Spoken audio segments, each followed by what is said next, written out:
Welcome back. The COVID-19 pandemic has highlighted many challenges facing our government's ability to procure vaccines. Aside from knowing which vaccines have been paid for, how many have been secured, and when they will touch down in the country, it's also vital to ensure that there is full transparency on these contracts.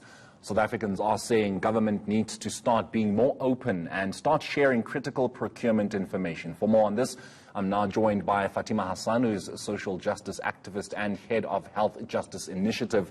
A very good evening to you, Fatima, and thank you so much for your time. Is the country being kept in the dark about how things are working in terms of the procurement of vaccines? And if so, what are we being kept in the dark about?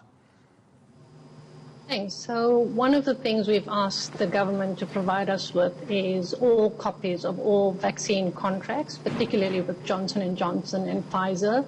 We believe that where procurement is taking place for vaccines, where the public is paying for those vaccines, and where the public is also paying for the vaccine injury and indemnification and compensation scheme, that government should be open and transparent about those contracts. We understand that these multinational drug companies have insisted on non-disclosure agreements and have insisted that these contracts should be top secret and that they should be regarded as something that is totally confidential, but we don't agree. We believe that our Constitution provides that there should be openness and there shouldn't be secrecy on a matter of such grave public interest. Fatima, should the focus not be on ensuring that South Africans, get to demystify whatever beliefs they are about the vaccine? There are people who believe that the vaccine is actually more dangerous than it does get to save their lives. So should that not be the focus ahead of us knowing how it is they put up these contracts for these vaccines? So I think it should be both. I think that in order to be able to deal with issues around vaccine hesitancy and the anti-vax movement, there also needs to be a significant amount of attention paid to transparency and accountability. If government and the drug companies can show that they're not hiding any information, that they are totally transparent, I think it instills more public confidence in the processes that have led to South Africa also selecting these vaccines and then procuring them. I mean, we also need to know for people who want to take the vaccines, what happens if there's a delay in supplies? What are the provisions around breach of contract?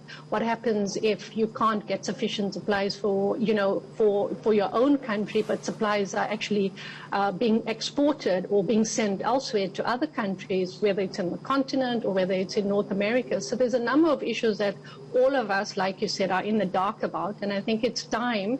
These contracts have been signed, they've been sealed, they've been negotiated. We believe that they've already been paid for, and we believe that South Africa has a right to know. What has been the response to your efforts to try and get this information?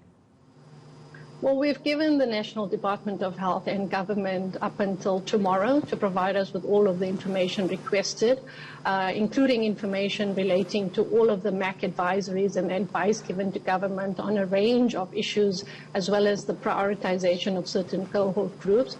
And if government refuses to provide the information, and if the drug companies prevent them from providing this information, then we will have to take the necessary legal routes. Because remember, we do have a Promotion of Access to Information Act. We do have a constitutional recognition of the importance of this kind of information, especially, we would argue, in a pandemic. And so we really don't believe that there's any state security or any state secret argument that could be used by government to try and defend not disclosing this. Fatima, do you find that transparency is an issue because we are going to be uncovering cases such as that we're seeing with the digital vibes and Dr. Zulim Kize?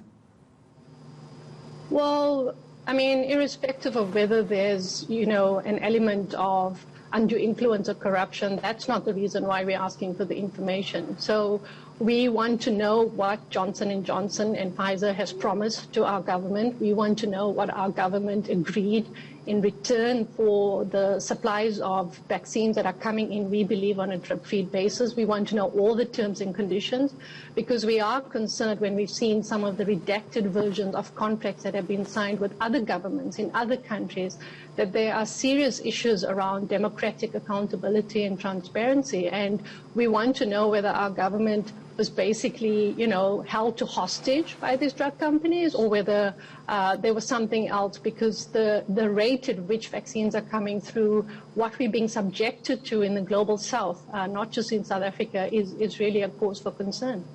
Fatima, thank you so much for your time this evening here on Newsnight. That is the social justice activist and head of Health Justice Initiative, Fatima Hassan.